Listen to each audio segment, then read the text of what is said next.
Do you need to have $1 million business to be a millionaire yourself? Stay tuned. Hey there, and welcome to Design by Wingnut Social. I'm your host, interior decorator Darla Powell. Thank you so much to Susan and Paul Cadillac for guest hosting the last 2 episodes while I was out with some personal medical things. Nothing serious, just a little bit inconvenient and, just a kind of a pain in the ass, literally, because I had a colonoscopy.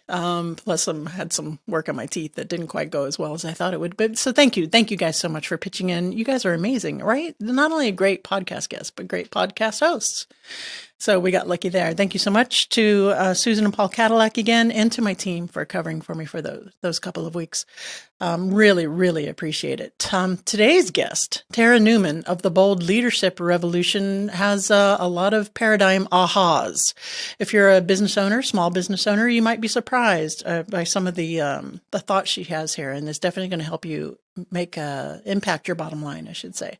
So you're going to want to stay tuned to this conversation. It's organic conversation, and there's tidbits throughout. And you can always head on over to wingnutsocial.com to check out the show notes for this episode, because there's a lot of resources mentioned here. So you're going to want to head on over to there to check out Tara Newman's episode. Let me tell you a little bit about Tara. Tara Newman is the founder and CEO of the Bold Profit Academy, where she teaches service-based business owners, that's us folks, on how to sell premium services and programs, again, us as interior designers, right? Without the emotional stress of launching, worrying about ads, or overwhelming social strategies. We handle social strategies for you. Don't worry about that, Tara. Or complex funnels. Tara hosts a weekly podcast called The Bold Money Revolution and has been featured in publications like Money Magazine, nice, Yahoo Finance, and the Huffington Post, as well as other publications and esteemed podcasts like this one. Wingnuts, help me in welcoming Tara Newman to the show. Hey there, Tara Newman. Welcome to Designed by Wingnut Social. How the hell are you? Hey, Darla. I am so excited to be here with you this morning. I can't wait to dive into this conversation. I'm so excited to have this conversation with you as well. I've been on a 2-week hiatus, so it's good to get back into the podcast chair. And we were talking in the green room, and I was like, hello, Newman. My producer's too young. She didn't get it. I was going to say, you have to be like a Gen Xer or above to understand that reference. So should we put the younger audience listeners out of their misery and tell them what that is? High five to my Gen X crowd. Yeah, they're me. Yippee. A virtual high five. That's from Seinfeld, of course. If you haven't watched it, go back and watch it. Even if you're not a Gen Xer, it's well worth it. So, Terry, I was researching you for the show, of course, and there's some super impressive stats. First of all, you're a profit first coach, which I love. I love that whole modality, methodology. We had Mike Michalowicz on the show, super huge fan, and a lot of our interior designers are implementing that philosophy. If you guys did not hear Mike Michalowicz's episode, you can head on over to wingnutsocial.com and check out the podcast backlog.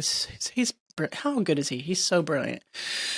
So today we're talking about money. And it's a topic that a lot of people don't even want to look at. Sometimes we bury our heads in the sands, but you have a wealth of information that is going to help our audience today. So let's dig in. Are you game? I'm 100% game. Always game to talk about money. I know you had that English muffin feeling you, so we're good to go. So when in the guest intake, you put down something that really sparked my curiosity, and I kind of want to start with this rather than some of the questions that I had anticipated asking. But you had said that we, as business owners, women in particular, I'm imagining, should strive for $250,000 years instead of $10,000 months. And while the math kind of makes sense, like I'm like, why are we focusing on the years more than the months? Because I, for myself, am going month to month to month. I need this income this month, success. Next month, go. Yeah, I don't think it's necessarily about the years versus the months, but I do want to talk about the math. Sure. And I think, by the way, first off, before we even get started, back up for a sec. Thank you so much for being a support for Profit First. Oh, okay. You're welcome. And being a fan for getting that out in the world and having Mike on. And I know you work with somebody else in the program. And I think it's really important for business owners. So me, on behalf of Profit First, appreciate that. So $250,000 a year is what allows you to pay yourself $10,000 a month. Oh, okay. So that is really what I wanted to, and so it's not necessarily a factor of should we be looking at things on an annual basis or a year or a monthly basis, and I do have perspective on that. However, the point of this is that so many business owners, I work with female established experts running service-based businesses. So I always like to clarify like who I'm talking to. That's me. Yeah. Just so we don't, so we don't pick up the wrong bias or whatever. Okay. And one of the big moments for women who are experts at what they do, but not necessarily experts at the time they start their business, what happens is they go, okay, I need to replace my traditional salary from my job. And usually that's fairly significant. A lot of women are making six figures in a traditional job. And they might say, okay, I'm going to pay myself $100,000 a year. So I'm going to hit 10K months. And it's a very rude awakening the day someone realizes, and this might be your day if you're listening to this, that $100,000 in revenue does not equal $100,000 in what you're going to pay yourself. I see. That there are other factors that need to happen. And if you want to be paying yourself $100,000, which is why I think that number often is appealing to people, you actually have to have business revenue in excess of $200,000 a year. And when we look at the statistics, specifically a study done by Amex on women's small business ownership, it was done back in 2018. It hasn't changed much. It might even be worse. Only 12% of women-owned businesses were making more than $100,000 a year in revenue. That means 88% of women-owned businesses were under $100,000 in revenue. Wow. Did they give like a statistic on the tenure of the business? Like how long they've been in business? I'm just curious. Is that? So that was their overall big summary Okay. of all the businesses that they surveyed. Oh, that's sobering. It That is really sobering. yeah. And I can tell you anecdotally, it's true. Okay. Only 1% of the businesses surveyed were $1 million business or more. So is that a multiplier? Like 2.5 times, what you want to be paying yourself should be the revenue. If you want to pay yourself $100,000 a year, is that a formula, or how did we come to the $250 for the $100,000 a year salary? What I affectionately call profit first math. Okay. So no surprise there. Yeah. So what I call profit first math. And that's why, if profit first is for nothing else, it's just such a great lens to put on your business and to create a frame of reference and a framework to look through. So if you're running a business and it's bringing in $250,000 or less in revenue, in theory, in profit first theory, you should be able to pay yourself 50% of that revenue. I see. Okay. Right. So if you have a business that's 100,000, where, $100,000 in revenue, you're maybe paying yourself $50,000. And I know, unfortunately, most women aren't even paying themselves that much. That's true. It took me quite a while to pay myself for my businesses. And even now, sometimes as I scale, and I want to get into this with you because we're service-based business. We're not selling SaaS, software as a service, that you have to hire employees to fulfill these services. And even now, as I scale and grow the team with more demand for people needing digital marketing, I might pull back my salary just to cover, because we have to train in advance of the service, right? Thank you for bringing that up transparently, because I think business owners see themselves as doing it wrong if they have to do something like that. And I don't really want that to be I don't want this to be about what's good or bad, right or wrong. We all make these individual decisions for ourselves. And that decision is a very real decision that people make. And I think that we want to, having these honest and transparent conversations is what's most important. And I think it's sometimes you don't want this to be the norm, right? You don't want it to be ongoing, of course. I couldn't live that way.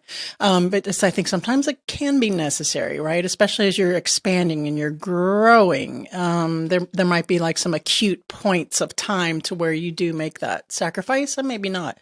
But I've done that from time to time just because of the nature of the service-based business, which leads me to my question. When you are scaling and you're expanding, with hiring employees, how do you keep that scale consistent on track to keep paying yourself the profit first math formula? Do you know what I'm saying? Is that too convoluted of a question? Or no, not at all. So my background is in operational efficiency. Okay. Which is why I'm really attracted to the profit first model, is they kind of really go hand in hand. And, Mike's an ops guy and I'm an ops person. So I really appreciate his methodology. I think the first thing we need to consider as we scale is complex businesses don't scale. Okay. Simplicity is what scales. So at all times as business owners, if we can get into a habit of looking and debriefing our business through the perspective of how can I simplify? And I know that sounds nebulous, so I want to make it concrete. So I ask myself a couple of questions on a weekly basis. What can I delete? What isn't adding any value to my customer experience? If it's not adding value to the customer, it's not adding value to me in the long run. Okay. What can I automate? We have some really good technology out there and some real simple tools that are allowing businesses to automate more and more every day and still maintain a high touch business. Because I'm not a robot. I love automating so I can focus on key high touch elements, those things that might not scale. So what can I be automating? Can this be done better through automation, through a tool that I already have? So really understanding the functionality of the systems I'm already using. Then what can be delegated, right? So after we delete, after we automate, then we start to delegate.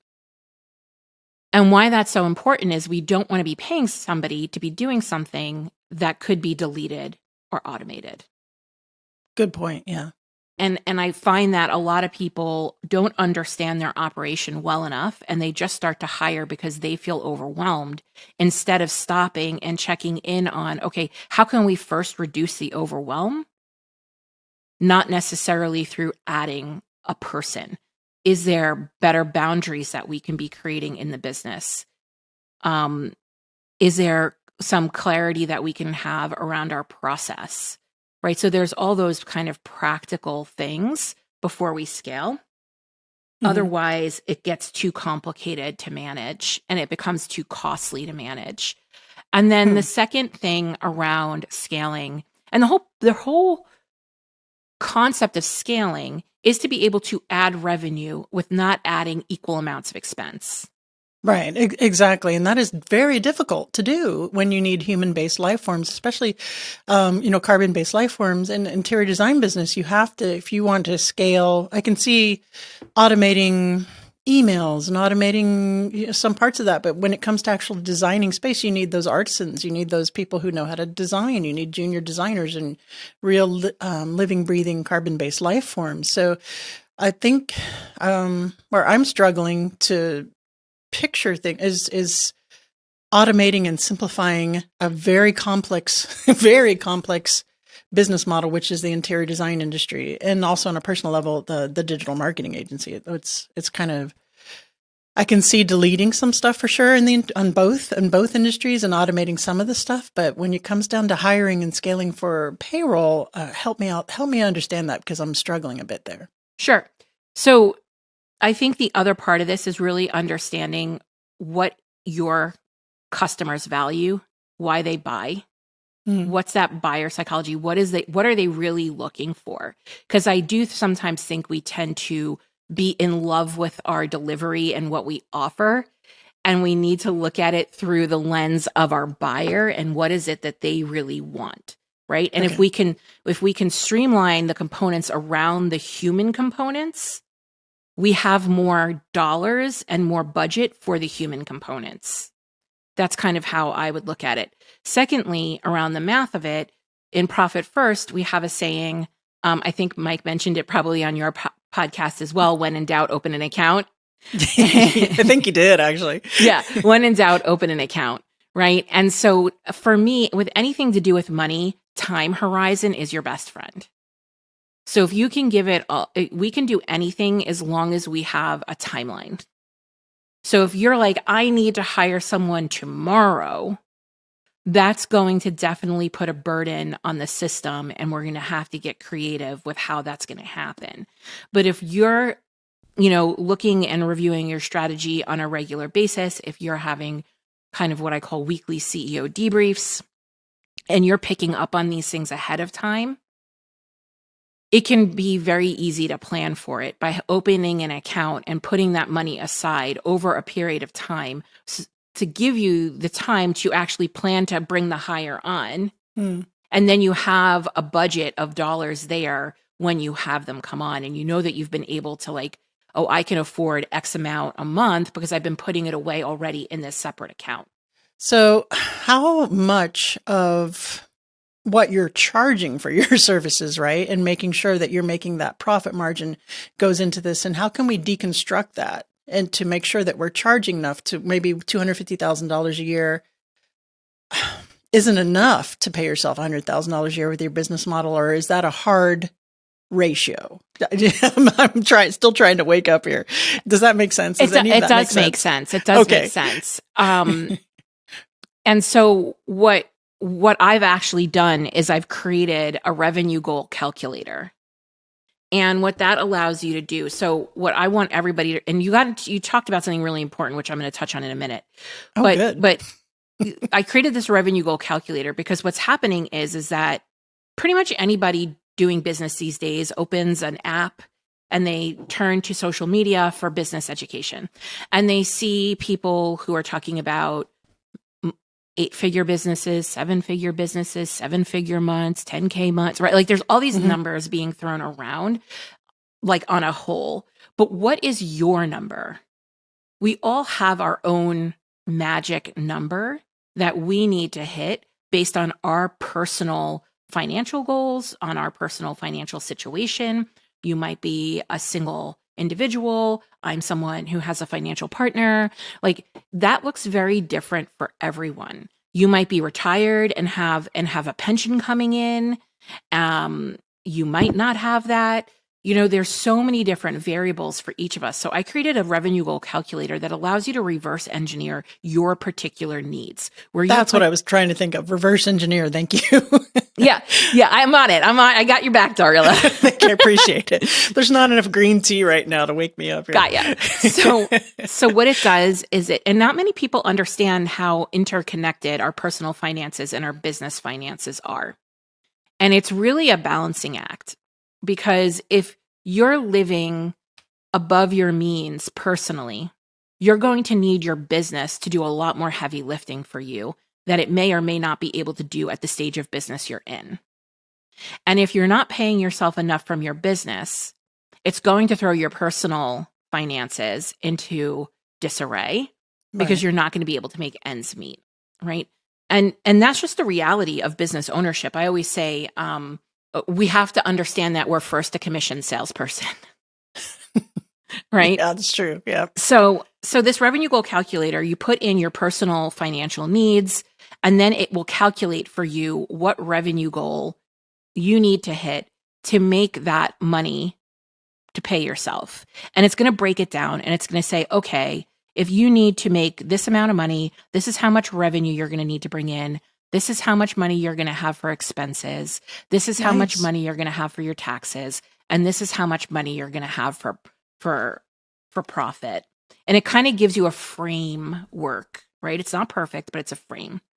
And what I like to say about Profit First is I'm a little loosier-goosier than maybe Mike would be.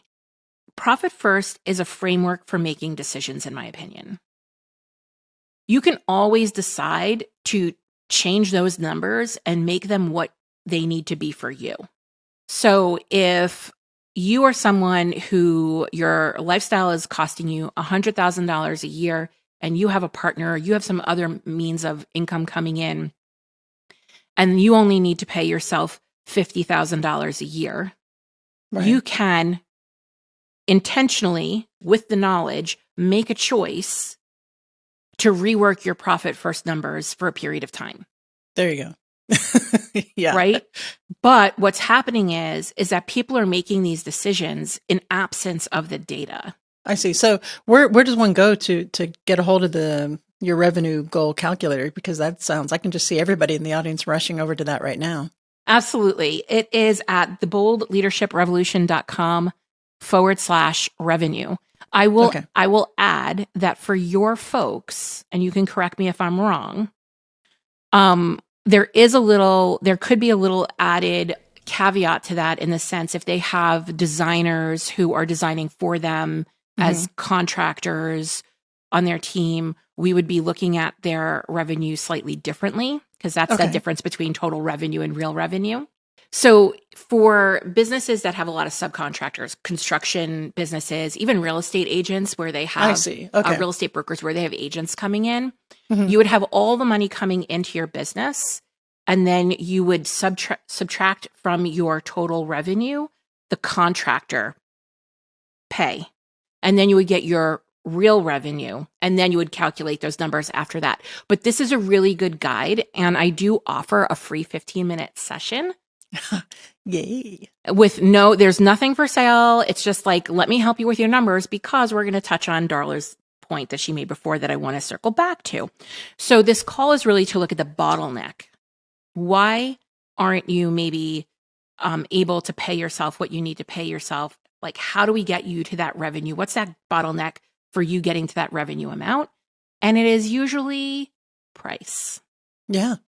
That I tell you a personal story. That was not even a personal story. I guess it's a business story and a personal story, but I wasn't charging enough when I started the agency in the beginning, and I wasn't paying myself at all. And I was really scared to charge myself what we were worth and what we were putting forward with the expertise, and terrified to do it. And worked with a few business coaches in the industry, and they're like, "Oh my gosh, Darla, you are way undercharging for the work that you're putting out, for the results that you're getting your clients." And when I finally stepped up, just like I did in the interior design business, when I started charging what I was worth there, I started getting more ideal clients, better results. The business did better. Same thing for the agency. When we started charging what we were worth for the work output they were putting out there, and the actual reverse happened. Nothing fell apart. We got better clients, better results for clients, a much better business overall, healthier business. So if you're scared of raising your prices, don't, because there's only so much you can do with formulas and numbers and profit first if you're not getting what you're worth coming in, right? And you're charging for a client. I'm not saying gouge people, right? But you need to make a living. The business has to be successful, and you don't want to sell yourself short. I'm kind of monologuing here, but what's your take on that? Let's talk about it. Yeah. So 100% true. And I also want to say that I'm here too, right? Like this is just a struggle for business owners around charging and valuing their work appropriately. Right. And it's a couple of things. It's valuing your work, being able to see your work through the lens of who's buying.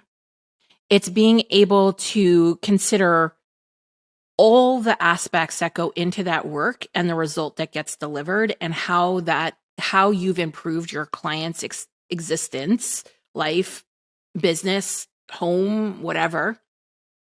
From that perspective, that goes so far beyond what you're actually thinking your service is worth. Right. And I can tie anything back to a dollar amount. I can tie anything back to money, even if you're in a business where you're like, well, I don't help people make money. I'm like, no, you do. You help them. You save them money. You save them time. You save them energy. And that can be translated into a dollar amount. Yeah. And that's all applicable for interior designers. All of it, every bit of it. It is really scary. And what Darla said is 100% true, is that you're actually just going to wind up calling in a better fit client. You're going to be calling in your highest and best service and delivery and customer experience, because you're going to have the space. You don't need to have as many leads. It solves some sales problems. You don't need as many leads. You don't need as much marketing effort to like get all the leads in. Yep. You know, when you're selling something that's more volume based because it's a lower dollar amount, right? There's like that sweet spot between how much you're charging and how much you need to sell. And to be honest, that also impacts how much team you need. Yeah. It does for sure. Because if you're selling a lower dollar product and you need to move more units of that, whether it's an actual product or a service, you're going to need more people to move that service or product than you would if you slowed it down and you raise the price. Absolutely. It's better to have 20 clients who are paying you what you're worth and 50 clients who are not paying you what you're worth, because you're going to have to hire twice as many people. Exactly. It can be a whole show for that. So, and if you're out there and you're an interior designer listening and you're like, I'm juggling 10 projects or I'm juggling 20 projects and you're not quite sure what you should be charging, think about it. Go over your client roster and say, what if I was charging them this much an hour versus, how would that impact my bottom line? Well, how would that affect my hiring?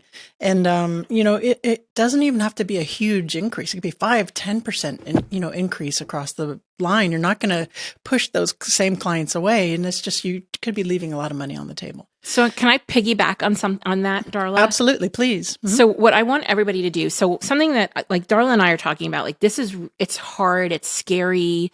There's lots of emotions that come up with raising your price. I don't ever want to negate that. That is 100% true. I feel them all myself as well, even 8 years into my business after raising my price like a gazillion times, right? Yep.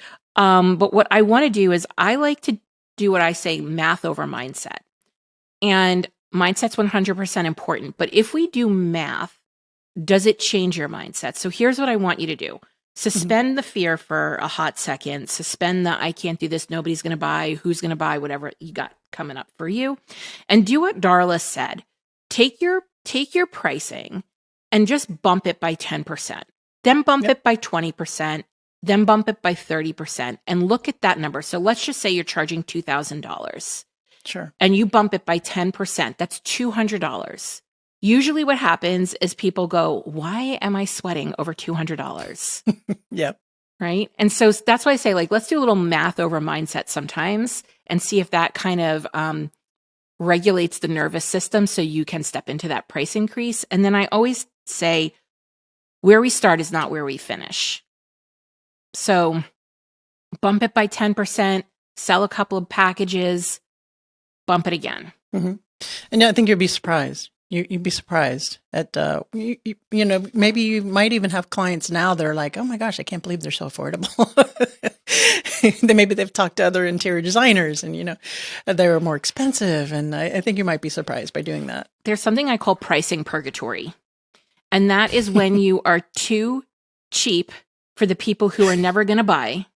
I mean, too expensive for the people who are never going to buy and too cheap for the people who want and value.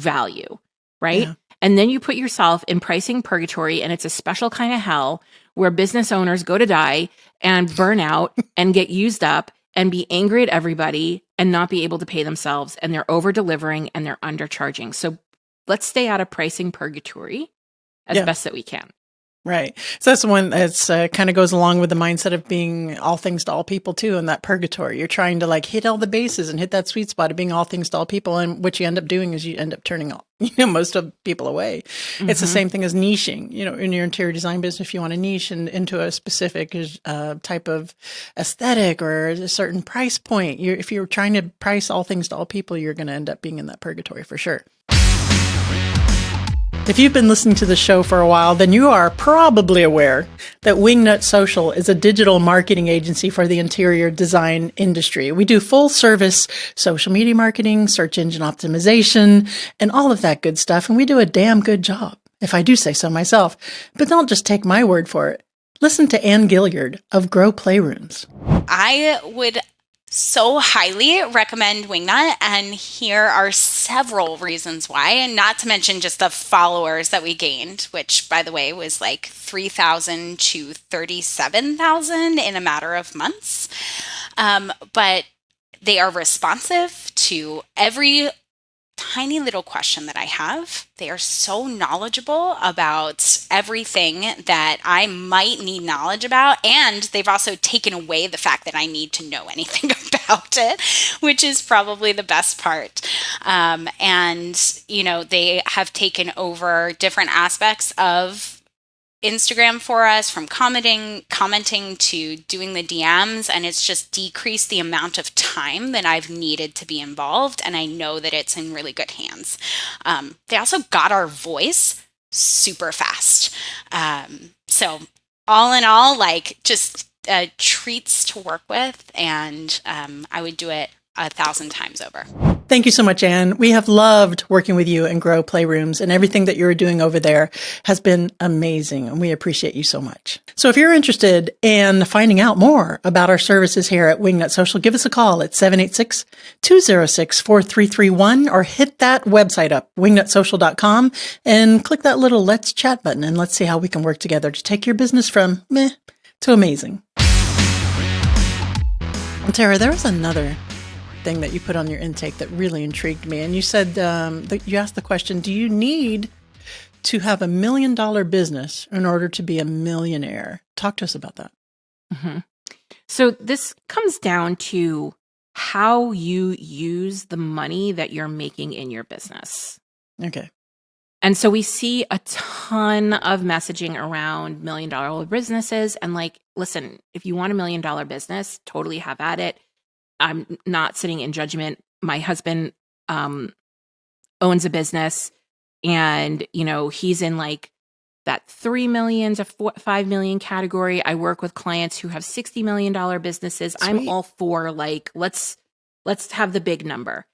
Sure. So, however, here's who I'm talking to. I'm talking to women who have families, who have maybe aging parents, who have a lot on their plate, who feel, you know, stressed out about their business. We'll say 61% of the time, because that's what Gallup says in a recent study not too long ago, that 61% of female small business owners are experiencing daily stress and worry.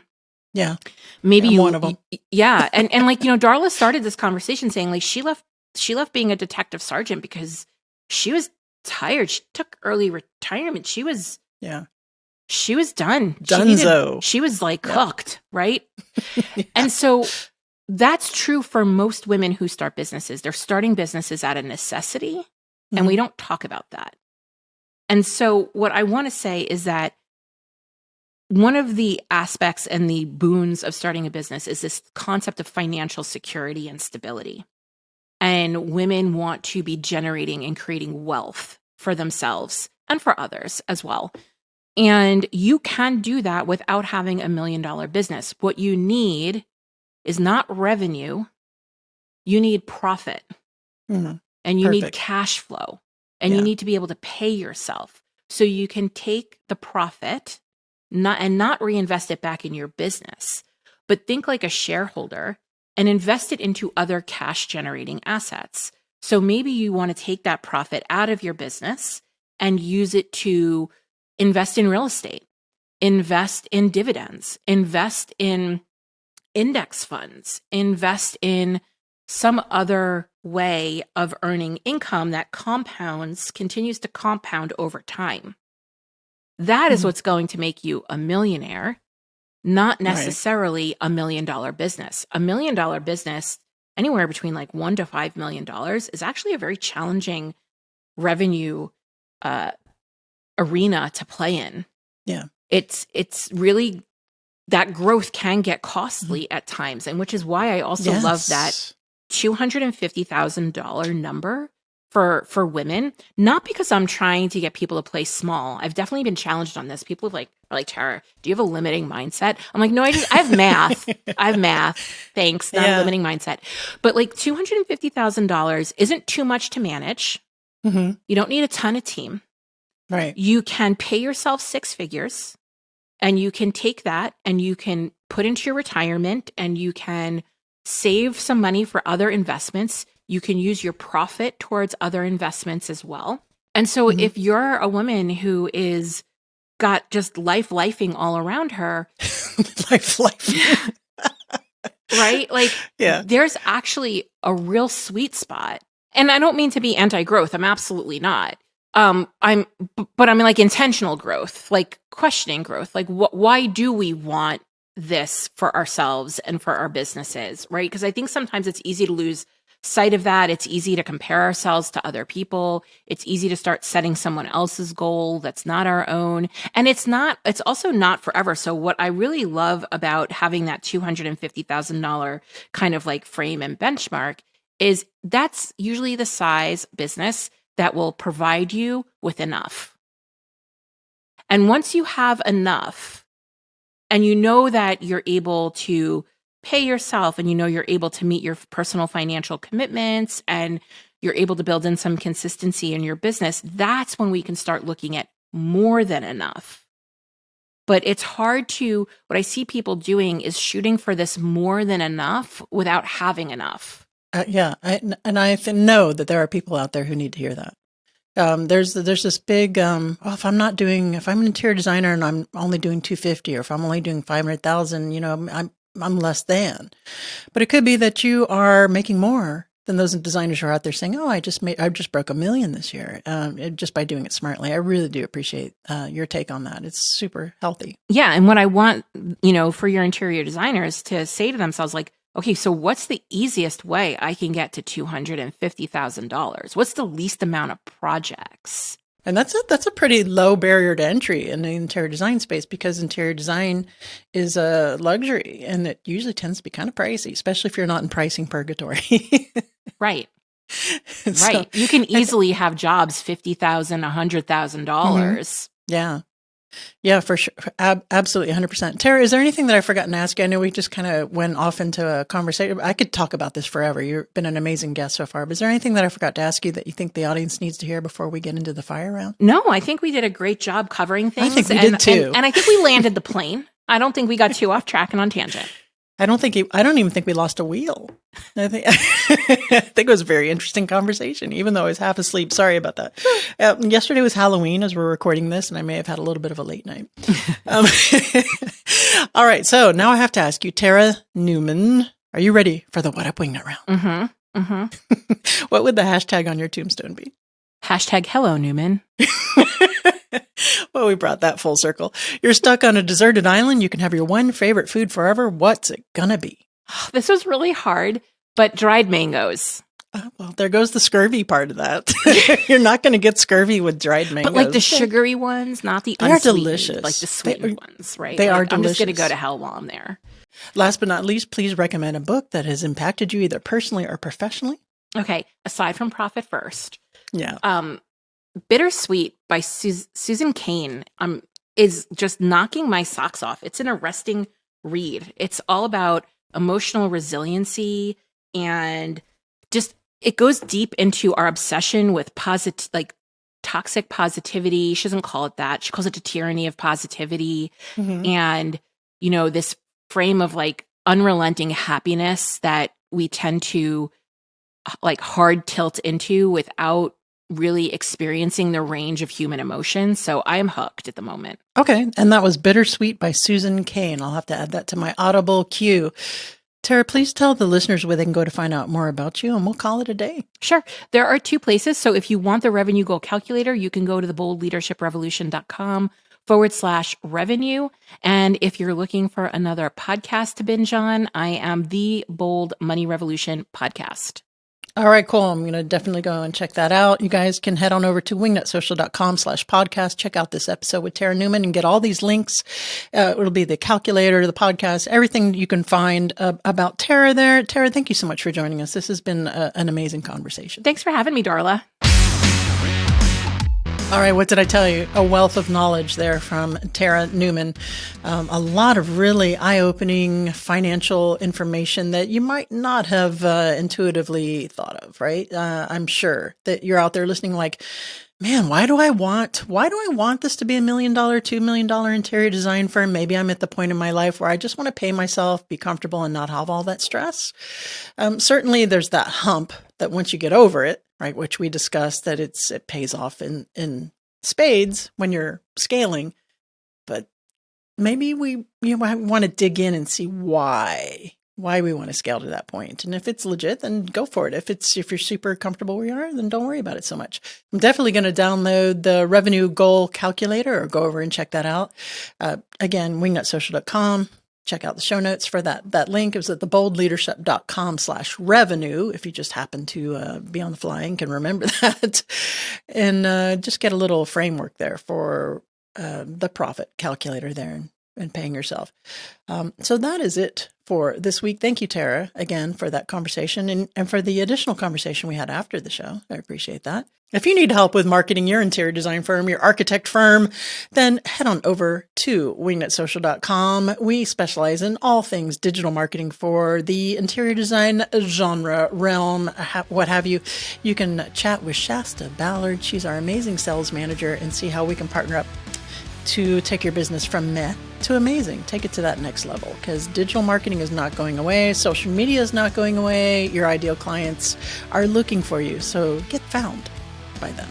Wingnutsocial.com. All right, that's it for this week. Remember to get out there, get uncomfortable, and be great. We'll see you next time.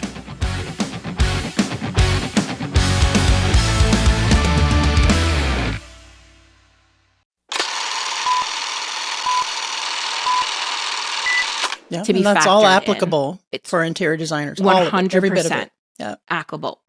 Okay, put that in the bloopers. Done. Okay, here we go. High energy. Jazz hands. Standard. Hey. Had that announcer voice. You know, I always hear sports announcers. I used to listen to this guy. His name was Neil Rogers. And he used to say they sound like they're throwing up when they talk. I do some of it. I admit it. It was like, hey, it's this deal. Sounds like you're throwing up. Hey, and welcome to Design by Wingnut Social. I am your esteemed host, Darla Powell, and today we are joined by Tara Newman, and I lost my train of thought. New teeth.